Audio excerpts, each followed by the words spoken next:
A chair broke under me before a big meeting. Fatties don't belong in a modeling agency, my boss spewed, flinging dismissal papers in my face.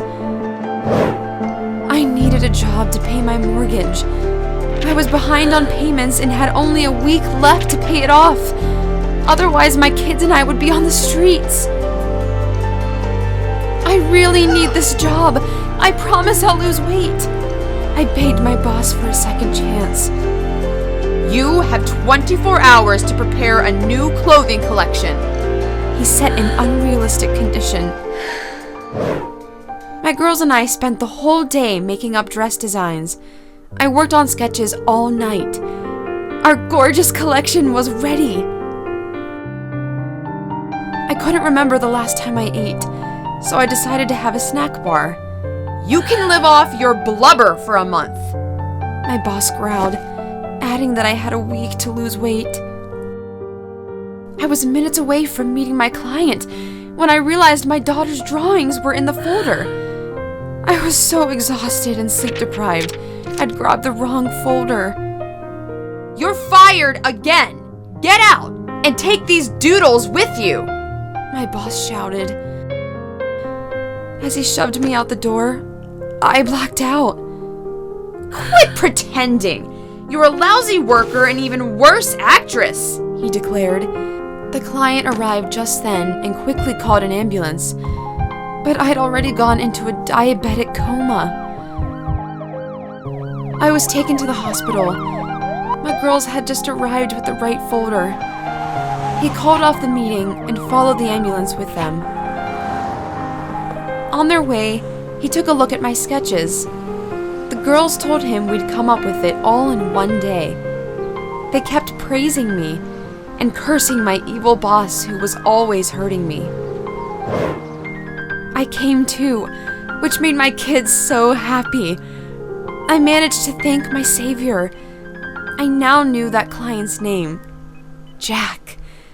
It was the first time someone didn't kick me out the door and take my artwork. Jack came when I was discharged. He offered to drive me home. For the first time, someone looked at me without noticing my weight. But it turned out my joy was premature. What are your measurements? And how much do you weigh? He had the audacity to ask, kicking me where it hurt. Stop the car, I insisted. I refused to tolerate any more fat shaming. I'm sorry, you got me wrong. I didn't mean to offend you, he quickly justified himself. Jack said he was hiring me as a fashion designer, and I'd be perfect as a plus-sized model of my own clothes. Sometime later, I finally proved I'm a professional. Jack, unlike my former boss, doesn't see my weight as a flaw. Our business relationship soon blossomed into romance. I adore my new job and am now my own boss. I also have 3 wonderful assistants. My girls have a great imagination and love drawing. Even at work, I can be a happy mom.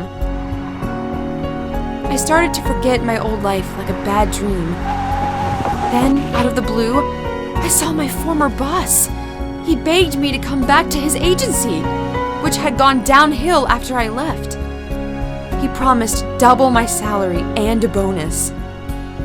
I'll even let you keep your weight, he gritted his teeth. But I already promised myself I'd value and love myself. That meant I had to stay away from toxic people. You can endure insults and humiliation for a long time, but patience isn't infinite. In the end, everyone gets what they deserve. We'll either always be victims or become strong.